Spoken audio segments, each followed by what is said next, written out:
Hi, welcome to the Movie Reviews 100, and this week is Star Trek week. Um, I'm normally going to post my reviews on Wednesday, but my daughter was very ill yesterday with earache, and I'm not 100% myself. But I'm going to post it today, and hopefully Cineram is still going to post his review later on. So you know, catch that one as well. The movie I'm reviewing is part of what is called the Star Trek motion picture trilogy. Now, they've made many Star Trek films, and they've been hit and miss for me. I would say the first one I'm not a fan of, Star Trek the motion picture.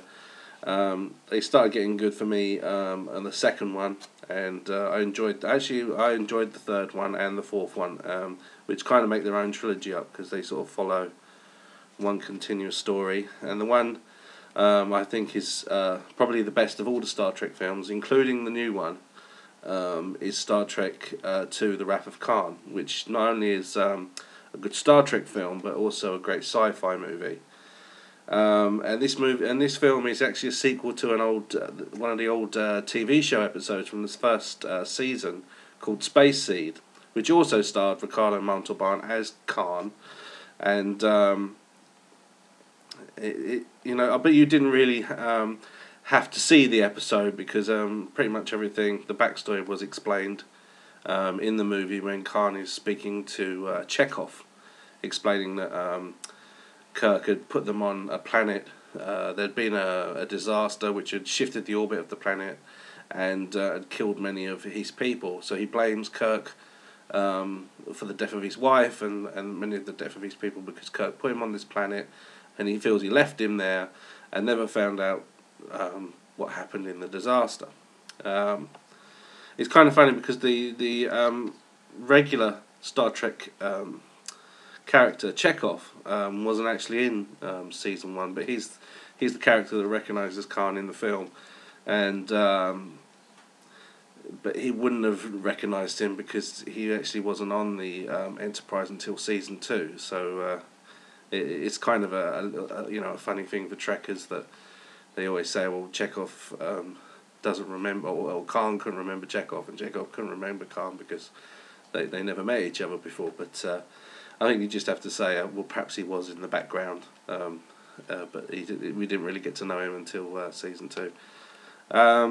I've actually got the actual trilogy here in a box set, so which has Star Trek 2, 3 and 4 in it, and it's a pretty good. It's let's have a look. It opens up to reveal all 3 movies on Blu-ray. I'm not really a fan of Star Trek 5. I kind of didn't like that one at all, really. 6 is good, and Next Generation. I like Generations, and I liked what was it? First Contact, which is probably is up there with the new Star Trek film and Wrath of Khan. But Insurrection was okay, but it was more of a TV episode on a movie budget. But with Khan, it can be a standalone sci-fi itself. I don't think you really need to be a Trekker or a Trekkie fan to enjoy Khan. It's about one man's obsession in destroying another man. It mirrors the movie Moby Dick very much. It even makes references to it. As Khan is the Captain Ahab figure who will go to any lengths to make sure that Kirk, who is basically the whale in this, he is the object of hatred for Khan's Ahab figure, and he'll go any lengths to destroy Captain Kirk, and at the expense of anything, his own life, his own people. His obsession has overtaken him, and the battle scenes between the ships and the cat and mouse game between Khan and Kirk, who don't actually meet each other. They're both on separate spaceships, but there is a real tension there. It's kind of a